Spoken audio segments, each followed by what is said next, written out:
ಇವತ್ತಿನ ವಿಷಯ ಏನಂದರೆ, ನನ್ನ ಕ್ಲಿನಿಕ್ನಲ್ಲಿ ಎಷ್ಟೋ ಸತಿ ಕಪಲ್ಸ್ ಬರ್ತಾರೆ ಏನು ಫರ್ಟಿಲಿಟಿ ಚಿಕಿತ್ಸೆಗಾಗಿ. ಆವಾಗ ಅವರು ವೈಫ್ ಒಂದೇ ಕ್ವಶನ್, ಸರ್ ನನಗೆ PCOD ಇದೆ, ಮುಂಚೆ ಒಂದು ಗೈನಕಾಲಜಿಸ್ಟ್ನ ತೋರಿಸಿದ್ದು ನಾವು ಸ್ಕ್ಯಾನ್ ಮಾಡಿದ್ವಿ, ಸೊ ಅದು ಡೇಂಜರಾ ಸರ್, ಮತ್ತು PCOS ಮತ್ತು PCOD ಸೇಮ್ ಅಥವಾ ಎರಡು ಬೇರೆ ಬೇರೆ, ಮತ್ತದು ಟ್ರೀಟೇಬಲ್ಲ, ಯಾಕಾಗುತ್ತೆ, ಆಗಬಾರ್ದಂತ ನಾನು ಏನೇನು ಚೇಂಜಸ್ ಮಾಡ್ಬೋದು, ಆದರೆ ಅದ್ರ ಚಿಕಿತ್ಸೆ ಇದೆ. ಎಲ್ಲ ವಿಷಯ ಬಗ್ಗೆ ಡೀಟೇಲಾಗಿ ಹೇಳ್ತೀನಿ. ವಿಡಿಯೋ ಲಾಸ್ಟ್ವರೆಗೆ ನೋಡಿ. ಸ್ಪೆಷಲಿ ಗರ್ಲ್ಸ್ ಯಾರು ಕಾಲೇಜ್ ಗೋಯಿಂಗ್ ಇದ್ದೀರಾ, ಹೊಸ ಮದುವೆ ಆಗಬೇಕಂತ ಇದ್ದೀರಾ, ವರ್ಕಿಂಗ್ ಇದ್ದೀರಾ, ಹೊಸ ಮದುವೆಗೆ ಆಗ್ತಾ ಇದೆ ಅಂದರೆ 10 ಜನರಲ್ಲಿ 6 ರಿಂದ 7 ಜನರಿಗೆ ಇದು ಪ್ರಾಬ್ಲಮ್ ಇವತ್ತು ನಾಳೆ ತುಂಬ ಕಾಮನ್ ಆಗಿದೆ. ಸೊ ವೆರಿ ಇಂಟ್ರೆಸ್ಟಿಂಗ್ ವಿಡಿಯೋ, ಲಾಸ್ಟ್ವರೆಗೆ ನೋಡಿ. So first of all PCOD. P ಅಂದರೆ ಪಾಲಿಸಿಸ್ಟಿಕ್, O ಅಂದರೆ ಓವರಿ, ಪಾಲಿಸಿಸ್ಟಿಕ್ ಓವರಿಯನ್ ಡಿಸೀಸ್, ಇದನ್ನು PCOD ಅಂತೀವಿ. ಇದರಲ್ಲಿ ಏನಾಗುತ್ತೆ, ಫೀಮೇಲ್ ಬಾಡಿನಲ್ಲಿ ಓವರಿ ಇಮ್ಮೆಚ್ಯೂರ್ ಎಗ್ನ ಉತ್ಪತ್ತಿ ಮಾಡುತ್ತೆ. ಎಗ್ ಹೆಂಗಿರ್ಬೇಕು, ಮೆಚ್ಯೂರ್ ಇರಬೇಕು. ಮೆಚ್ಯೂರ್ ಎಗ್ ಆಗುವಾಗ ಗರ್ಭಧಾರಣೆ ಆಗುತ್ತೆ. ಇಮ್ಮೆಚ್ಯೂರ್ ಎಗ್ನ ಏನು ಮಾಡುತ್ತೆ, ಉತ್ಪತ್ತಿ ಮಾಡುತ್ತೆ ಓವರಿ. ಆ ಟೈಮ್ನಲ್ಲಿ ಆ ಎಗ್ ಏನಾಗುತ್ತೆ, ಓವರಿ ಮೇಲೆ ಕೂತ್ಕೊಂಡು ಚಿಕ್ಕ ಚಿಕ್ಕ ಚಿಕ್ಕ ಚಿಕ್ಕ ಮುಖ ಮೇಲೆ ಹೆಂಗೆ ಪಿಂಪಲ್ಸ್ ಇರುತ್ತಲ್ಲ ಆ ಥರ ಗುಳ್ಳೆಗಳಾಗ್ಬಿಡುತ್ತೆ ಓವರಿ ಮೇಲೆ. ಆ ಗುಳ್ಳೆದಿಂದ ಓವರಿ ಪೂರ್ತಿ ತುಂಬ ಹೆಂಗೆ ಮುಖ ಮೇಲೆ ಪಿಂಪಲ್ಸ್ ಬಂದಮೇಲೆ ಮುಖದ ಕಾಂತಿ ಎಲ್ಲ ಹೋಗ್ಬಿಡುತ್ತೆ ನೋಡಿ, ಆ ಥರ ಓವರಿದೆಲ್ಲ ಕಾಂತಿ ಆ PCOD ಹೋಗಿದಿರುತ್ತೆ. ಆವಾಗ ಇರ್ರೆಗ್ಯುಲರ್ ಪೀರಿಯಡ್ಸು, ಬಾಡಿನಲ್ಲಿ ಜಾಸ್ತಿ ಹೀಟ್ ಫೀಲಿಂಗ್ ಬರೋದು, ಪೀರಿಯಡ್ ಟೈಮ್ನಲ್ಲಿ ಹೊಟ್ಟೆ ನೋವು ಬರೋದು, ಲೋವರ್ ಅಬ್ಡಮನ್ ಪೇನ್ ಫೀಲ್ ಆಗೋದು, ಮೂಡ್ ಸ್ವಿಂಗ್ ಆಗೋದು, ಇನ್ ಸರ್ಟನ್ ಕಂಡೀಷನ್ ಏನಾಗುತ್ತೆ ಸ್ವಲ್ಪ ಲೋ ಎನರ್ಜಿ ಫೀಲ್ ಆಗೋದು, ವೇಟ್ ಗೇನ್ ಆಗೋದು ಅದು ಇರುತ್ತೆ PCOD ಸ್ಟಾರ್ಟಿಂಗಲ್ಲಿ. ಆಮೇಲೆ ಇವಾಗ PCOS ಬಗ್ಗೆ ಮಾತಾಡೋದು. PCOS ಅಂದರೆ PCOD 10ನೇ ತರಗತಿ ಆದರೆ PCOS ಅದು 12th PUC, ಅದು 1 ಸ್ಟೇಟ್ ಅಹೆಡ್. ಇದರಲ್ಲಿ ಏನಾಗುತ್ತೆ, PCOS ಅಂದರೆ ಪಾಲಿಸಿಸ್ಟಿಕ್ ಓವೇರಿಯನ್ ಸಿಂಡ್ರೋಮ್. ಸಿಂಡ್ರೋಮ್ ಅಂದರೆ ಮತ್ತದ್ರ ಸ್ವಲ್ಪ ಏನ ದೊಡ್ಡದು, ಇದು ನಾಯಿ ಮರಿ ಇದ್ರೆ ಅದು ದೊಡ್ಡ ನಾಯಿ ಥರ PCOS.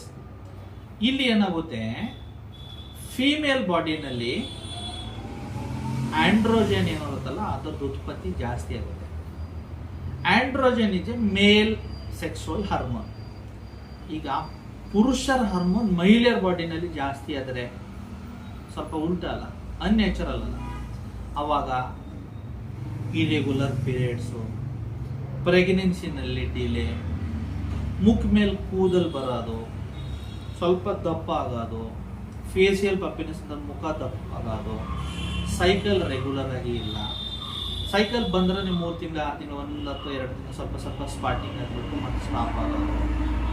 ಆಮೇಲೆ ಓವ್ಯುಲೇಷನ್ ಪೀರಿಯಡ್ನ ನಿಮಗೆ ಕರೆಕ್ಟಾಗಿ ಟ್ರ್ಯಾಕ್ ಮಾಡೋಕ್ಕಾಗಲ್ಲ. ನೀವು ಪ್ರೆಗ್ನೆನ್ಸಿಗಾಗಿ ಟ್ರೈ ಮಾಡ್ತಾರೆ ಬಟ್ ಕನ್ಸೀವ್ ಆಗ್ತಾ ಇಲ್ಲ.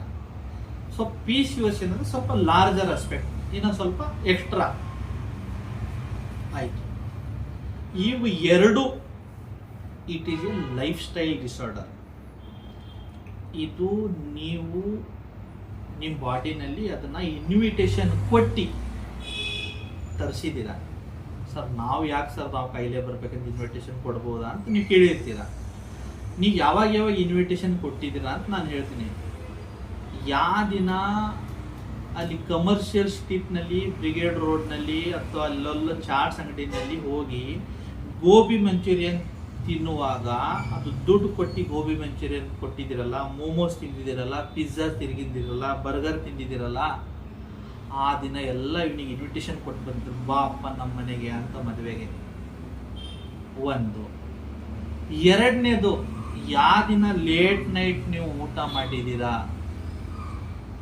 ಅದು 11 ಗಂಟೆಗೆ ಇರ್ಬೋದು, 11:15 ಇರ್ಬೋದು, 12 ಗಂಟೆಗೆ ನಾನು ಆಫೀಸಿಂದ ಬಂದಾಗ 10:30 11 ಗಂಟೆ ಆಯಿತು, ಏನೋ ಈಗ ಹಸುವಾಗಿದೆ ಅಂತ ತಿನ್ಬಿಟ್ಟು ಮಲಗ್ತೀನಿ ಅಂತ ವಿಚಾರ ಮಾಡಿ ಊಟ ಮಾಡಿ 11:30ಗೆ ಮಲಗಿದ್ದೀನಲ್ಲ, ಆ ದಿನನೇ ಆ PCOD ಗೆ ಇನ್ವೈಟ್ ಮಾಡಿದ್ರ ಬಾ ಅಂತ. ಯಾವ ದಿನ ನೀವು ರಾತ್ರಿ 2 ಗಂಟೆಗೆ 3 ಗಂಟೆಗೆ 4 ಗಂಟೆಗೆ ಸಾಫ್ಟ್ವೇರ್ ಎಂಪ್ಲಾಯ್ ಅಂತ ಕೆಲಸ ಮಾಡ್ತಾ ಇದ್ದೀರಲ್ಲ ಸಿಸ್ಟಮ್ ಮೇಲೆ, ನಿಮ್ಮ ಅಗೇನ್ಸ್ಟ್ ನೇಚರ್ ಕೆಲಸ ಮಾಡಿ ಸಾಯಂಕಾಲ 5 ಗಂಟೆಗೆ ಶಿಫ್ಟ್ ಸ್ಟಾರ್ಟ್ ಆಗಿ 4 ಗಂಟೆವರೆಗೆ ನೈಟ್ ಡ್ಯೂಟಿ ಮಾಡಿಬಿಟ್ಟು 5 ಗಂಟೆಗೆ ಮಲಗ್ತಿರಲ್ಲ, ಆ ದಿನ ನೀವು ಏನು ಮಾಡಿದ್ರೆ ಇದನ್ನ ಇನ್ವೈಟ್ ಮಾಡಿದ್ದೀರ. ಆಮೇಲೆ ಯಾವ ದಿನ ನಿಮಗೆ ಸ್ವಲ್ಪನೂ ಕೋಪ ಬಂತು, ಸ್ಟ್ರೆಸ್ ಆಯಿತು, ಬಾಸ್ ಬೈದ್ನು, ತಂದೆ ಏನೋ ಬೈದ್ರು, ಫ್ರೆಂಡ್ಸ್ ಕಲ್ ಬರಲಿಲ್ಲ, ಬೈ ಫ್ರೆಂಡ್ಸ್ ನನಗೆ ಗಿಫ್ಟ್ ಕೊಟ್ಟಿಲ್ಲ ಅಂತ ಯಾವ ದಿನ ಟೆನ್ಷನ್ ಮಾಡ್ಕೊಂಡಿದ್ದೀರಾ, ಯಾವ ದಿನ ಅನ್ನೆಸೆಸರಿ ಕೋಪ ಮಾಡ್ಕೊಂಡಿದ್ದೀರಾ, ಆ ದಿನ ಇದಕ್ಕೆ ಇನ್ವೈಟ್ ಮಾಡಿದ್ದೀರಾ. ಪೀರಿಯಡ್ಸ್ ಟೈಮ್ನಲ್ಲಿ ಯಾವಾಗ ಸ್ವಲ್ಪ ನಿಮಗೆ ರೆಸ್ಟ್ ಮಾಡಬೇಕಾಗಿತ್ತು, ಪೀರಿಯಡ್ಸ್ ಟೈಮ್ನಲ್ಲಿ ಯಾವಾಗ ತುಂಬ ಖಾರ ಮಸಾಲೆ ಹುಳಿ ಐಟಮು ನಾನ್ ವೆಜ್ ತಿನ್ನಬಾರ್ದಾಗಿತ್ತು, ಪೀರಿಯಡ್ಸ್ ಟೈಮ್ನಲ್ಲಿ ಬಿಸಿಲಿನಲ್ಲಿ ಹೋಗಬಾರ್ದಾಗಿತ್ತು, ಮೇಲ್ ಹೈಟ್ದಿಂದ ಜಂಪ್ ಮಾಡೋದಿರಬಾರ್ದು, ಆ ಟೈಮ್ನಲ್ಲಿ ಎಲ್ಲ ನೀವು ಮಾಡಿದ್ದೀನೇ ಅವಾಗ ಇನ್ವೈಟ್ ಮಾಡಿದ್ದೀನಿ. ಅಂದರೆ ಪೀರಿಯಡ್ ಟೈಮ್ನಲ್ಲಿ ರೆಸ್ಟ್ ಮಾಡಬೇಕು, ಬಾಡಿದ ಎನರ್ಜಿ ಎಲ್ಲ ಸೆಟ್ ಆಗ್ತಾ ಇರೋದು.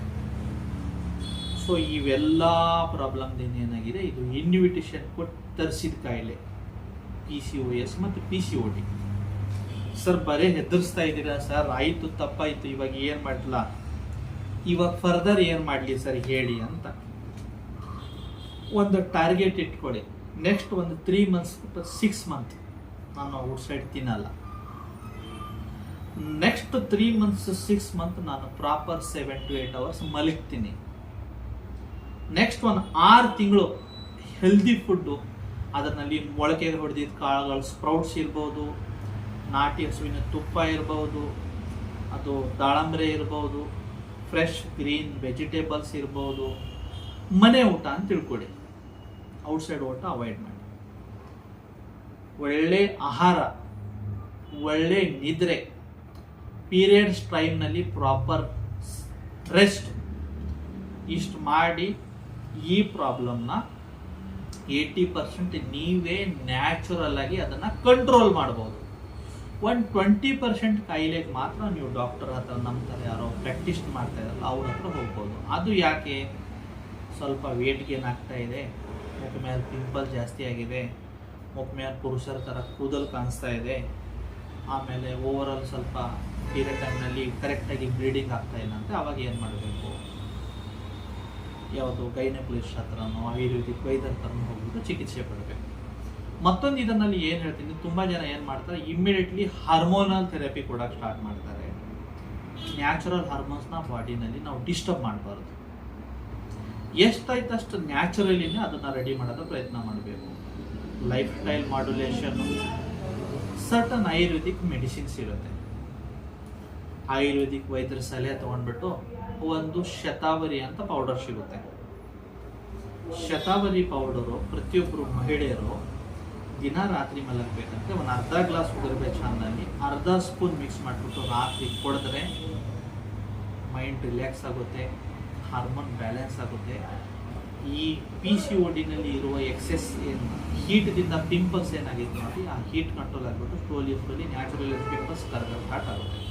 ಒಂದು ಎರಡನೇದು ಏನು ಮಾಡಬೇಕು, ಈ ಧನಿಯಾ ಬೀಜಗಳು ಸಿಗುತ್ತೆ.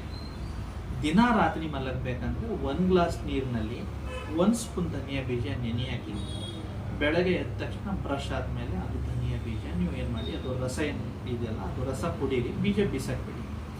ಅದರದಿಂದನೂ ಏನಾಗುತ್ತೆ, ನಿಮ್ಮ ಬಾಡಿನಲ್ಲಿರುವ ಎಕ್ಸೆಸ್ ವೇಟ್ ಕಡಿಮೆ ಆಗ್ಬಿಡುತ್ತೆ. ಮೂರನೇದು, ಆಹಾರನಲ್ಲಿ ಸ್ವಲ್ಪ ಫೋಲಿಕ್ ಆ್ಯಸಿಡ್ ಅಂಶ ಜಾಸ್ತಿ ತಗೊಳ್ಳಿ. ಪಾಲಕ್ ಸೊಪ್ಪು ಇರ್ಬೋದು, ಮೆಂತ್ಯ ಸೊಪ್ಪು ಇರ್ಬೋದು, ದಾಳಂಬ್ರೆ ಇರಬಹುದು, ರೆಡ್ ಕಲರ್ ಐಟಮ್ ಏನೇನಿದೆಯಲ್ಲ ಅದರಲ್ಲಿ ಸ್ವಲ್ಪ ಫೋಲಿಕ್ ಆ್ಯಸಿಡ್ ಅಂಶ ಜಾಸ್ತಿ ಇರುತ್ತೆ.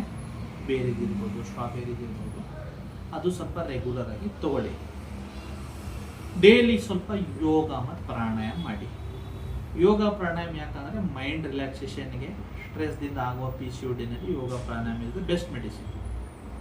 ಆಮೇಲೆ ಸರ್ಟನ್ ಯೋಗ, ಬಾಡಿಗೆ ವ್ಯಾಯಾಮ. ಯಾಕಂದರೆ ವ್ಯಾಯಾಮ ಇಲ್ಲ ಅಂದರೆ ಏನಾಗ್ತಾ ಇದೆ, ಇನ್ಸುಲಿನ್ ರೆಸಿಸ್ಟೆನ್ಸ್ ಆಗ್ತಾ ಇದೆ. It is A metabolic condition. PCOS is a metabolic condition. ಇಲ್ಲಿ ಇನ್ಸುಲಿನ್ ರೆಸಿಸ್ಟೆನ್ಸ್ ಆಗ್ತದೆ. ವ್ಯಾಯಾಮ ಮಾಡಿಬಿಟ್ಟು ಆ ರೆಸಿಸ್ಟೆನ್ಸ್ ಆಗ್ತದೆ ಅದನ್ನು ರಿವರ್ಸ್ ಮಾಡ್ಬೋದು. ಅದರ ಜೊತೆಗೆ ಏನು ಮಾಡಬೇಕಂದ್ರೆ ಎಷ್ಟೈತಷ್ಟು ಹುಳಿ ಅಂಶ, ಖಾರ ಅಂಶ, ಮಸಾಲೆ ಅಂಶ ಲೈಫ್ದಿಂದ ಕಟ್ ಡೌನ್ ಮಾಡಿ. ನಾಟಿ ಹಸುವಿನ ತುಪ್ಪ ಆಯುರ್ವೇದದಲ್ಲಿ ಏನು ಹೇಳ್ತಾರೆ, ಇದನ್ನು ಅಮೃತ ಅಂತ ಹೇಳಿದ್ದಾರೆ. ಅದರ ವರ್ಣನ ಹೇಳುವಾಗ ಏನು ಹೇಳ್ತಾರೆ, ಮೃತಂ ಪಿತ್ತ ಅನಿಲಹರಂ ರಸ ಶುಕ್ರ ಓಜಸಂ ಹಿತಂ ನಿರ್ವಾಪಕಂ ಮೃತುಕರಂ ಸರ್ವರೋಗ ವಿನಾಶಕಂ. ಅಂದರೆ ಮೃತ ಏನಿದೆಯಲ್ಲ, ಪಿತ್ತ ಮತ್ತು ವಾತ, ನಿಮ್ಮ ಬಾಡಿಯಲ್ಲಿ ಎಕ್ಸೆಸ್ ಹೀಟ್ ಮತ್ತು ವಾತ ಅದನ್ನು ಕಂಟ್ರೋಲ್ ಮಾಡುತ್ತೆ. ರಸ ಶುಕ್ರ ಓಜಸಂ ಹಿತಂ ಅಂತ ಇದೆ. ಇದು ಏನಂದರೆ ರಸಧಾತುದಿಂದ ಶುಕ್ರಧಾತು ಮತ್ತು ಓಜ ಇದನ್ನ ನರಿಶ್ ಮಾಡ್ತಾ ಇದೆ. ಫಿಮೇಲ್ ಬಾಡಿನಲ್ಲಿ ಶುಕ್ರ ಅಂದರೆ ಅದೇ ಎಗ್, ಅದನ್ನು ಇಂಪ್ರೂವ್ ಮಾಡ್ತಾ ಇದೆ. ಸೊ ತುಪ್ಪ ತೊಳೆದು ಹೇಗೆ ವಿಶೇಷ ಅಂದರೆ, ಬೆಳಗ್ಗೆ ಏನು ಮಾಡಬೇಕು ನೀವು, ಖಾಲಿ ಹೊಟ್ಟೆಯಿಂದ ಬ್ರಷ್ ಆದಮೇಲೆ 1 ಗ್ಲಾಸ್ ಚೆನ್ನಾಗಿ ನೀರು ಕುದಿಸಿ, ಅದರಲ್ಲಿ 1 ಸ್ಪೂನ್ ನಾಟಿ ಹಸು ತುಪ್ಪ, ನಾಟಿ ಹಸುವಿನ ತುಪ್ಪ ಮಾತ್ರ ಚೆನ್ನಾಗಿ ಬಿಸಿ ಬಿಸಿ ನೀರಿನಲ್ಲಿ 1 ಸ್ಪೂನ್ ತುಪ್ಪ ಹಾಕಿ ಅದು ಮಿಕ್ಸ್ ಆಗಲಿ. ಸ್ವಲ್ಪ ನೀರು ಆದಮೇಲೆ ಸ್ಲೋಲಿ ಸಿಪ್ ಬೈ ಸಿಪ್ ತೊಗೊಳಕ್ಕೆ ಸ್ಟಾರ್ಟ್ ಮಾಡಿ. ಇದರಿಂದ ನಿಮ್ಮ ಬಾಡಿನಲ್ಲಿ ಪಿತ್ತ ಮತ್ತು ವಾತ ಕಂಟ್ರೋಲ್ ಆಗುತ್ತೆ, ಮೆಸ್ಟ್ರೋಲ್ ಸೈಕಲ್ ಕರೆಕ್ಟಾಗಿ ಬರುತ್ತೆ, ಓವರಿ ಮೇಲೆ ಎಕ್ಸೆಸಿವ್ ಹೀಟ್ದಿಂದ ಆಗುವ ಪಿಂಪಲ್ಸ್ ಇದೆಯಲ್ಲ ಅದನ್ನು ರಿಸಾಲ್ವ್ ಆಗೋಕ್ಕೆ ಸ್ಟಾರ್ಟ್ ಆಗುತ್ತೆ. 3 ಮಂತ್ಸ್ನಲ್ಲಿ ಕಾಂಪ್ಲೆಕ್ಷನ್ನು, ಹೇರ್ ಗ್ರೋತು, ಓವರಾಲ್ ನಿಮ್ಮ ಬಾಡಿ ಸ್ಟ್ರೆಂತ್ ಚೆನ್ನಾಗಾಗುತ್ತೆ. ತುಂಬ ಜನರಿಗೆ ಈಗ ಹೆಲ್ತ್ ಕಾನ್ಷಿಯಸ್ ಇದ್ದವ್ರು ಏನಂತಾರೆ, ಸರ್ ತುಪ್ಪದಿಂದ ವೇಟ್ ಗೇನ್ ಆಗಲ್ಲ ಅಂತ. 100% ಆಗಲ್ಲ. ನಾಟಿ ಹಸುವಿನಲ್ಲಿ ಏನಿರುತ್ತಲ್ಲ, ಅನ್ಸ್ಯಾಚುರೇಟೆಡ್ ಫ್ಯಾಟ್ ಜಾಸ್ತಿ ಇರಲ್ಲ, ಫ್ಯಾಟ್ ಡೆಪೋಸಿಷನ್ ನಿಮ್ಮ ಬಾಡಿನಲ್ಲಿ ಜಾಸ್ತಿ ಇರಲ್ಲ. ಈಗ ಫಾರ್ ಎಕ್ಸಾಂಪಲ್ ಒಂದು ಫೀಮೇಲ್ ಆ್ಯಕ್ಟ್ರೆಸ್ ಬಗ್ಗೆ ನಾನು ಹೇಳ್ತೀನಿ, ಶಿಲ್ಪಾ ಶೆಟ್ಟಿ ಅಂತ, ಬಾಲಿವುಡ್ ಆ್ಯಕ್ಟ್ರೆಸ್ಸು. ದಿನ 1 ಸ್ಪೂನ್ ತುಪ್ಪ ತಿಂತಾರೆ. ಅವರು ವೇಟ್ ಅಪ್ರಾಕ್ಸಿಮೇಟ್ಲಿ ನಾನು 55ರಿಂದ 60 kg ಮಾತ್ರ ಇದೆ. ಒಂದು ರೋಲ್ ಮಾಡೆಲ್, ದಿನ 1 ಸ್ಪೂನ್ ತುಪ್ಪ ತಿಂತಾರೆ. ಸೊ ನೀವು ತುಪ್ಪ ತಿಂದ್ಬಿಟ್ಟು ಏನಿದೆಯಲ್ಲ ಶಿಲ್ಪಾ ಶೆಟ್ಟಿ ಥರ ಆಗ್ಬೋದು. ತುಪ್ಪ ಚೆನ್ನಾಗಿ ಉಪಯೋಗಿಸಿ. PCOD ಏನು ಪ್ರಾಬ್ಲಮ್ ಇದೆಯಲ್ಲ ದೊಡ್ಡ ಇಲ್ಲ, ಇದನ್ನು ಸುಮ್ಮನೆ ದೊಡ್ಡ ಮಾಡಿದ್ದಾರೆ. ಇದು ನಿಮ್ಮ ಲೈಫ್ ಸ್ಟೈಲ್ ಪ್ರಾಬ್ಲಮ್ಮು, ಲೈಫ್ ಸ್ಟೈಲ್ನ ಸರಿಪಡಿಸಿ.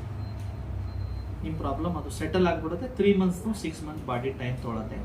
ಯಾವುದೋ ಪ್ರಾಬ್ಲಮ್ ಬರಬೇಕಂದ್ರೆ 2 ವರ್ಷ 3 ವರ್ಷದಿಂದ ಬಾಡಿನಲ್ಲಿ ದೋಷ ಅಕ್ಯುಮುಲೇಟ್ ಆಗಿ ಬರುತ್ತೆ. ಅದು ಅಟ್ಲೀಸ್ಟ್ ರಿಕವರ್ ಆಗಬೇಕಂದ್ರೆ ಅದರದ್ದು ಒಂದು ಅರ್ಧ ಟೈಮ್ರೆ ನಾವು ಕೊಡಬೇಕು ಬಾಡಿ, ಆವಾಗ ಚೆನ್ನಾಗಿ ರಿಕವರ್ ಆಗುತ್ತೆ. ಸೊ ಸ್ಪೆಷಲಿ ಮಹಿಳೆಯರು, ಇವತ್ತಿನ ವಿಡಿಯೋ ನಿಮ್ಗಾಗಿ ಇದೆ. ನಿಮ್ಮ ಸ್ನೇಹಿತರ ಜೊತೆಗೆ ಶೇರ್ ಮಾಡಿ. ಯಾರೋ ಸ್ವಲ್ಪ ವೇಟ್ ಗೇನ್ ಆಗ್ತಾ ಇದ್ರೆ ಅವ್ರಿಗೆ ಶೇರ್ ಮಾಡಿ. ಸೊ ದ್ಯಾಟ್ ಅವ್ರು ಸ್ವಲ್ಪ ಎಕ್ಸ್ಟ್ರಾ ಪ್ರಿಕಾಷನ್ ತೊಗೊಂಡ್ಬಿಟ್ಟು ಆರಾಮಾಗಿ ರಿಕವರ್ ಆಗ್ಬೋದು. ಧನ್ಯವಾದ.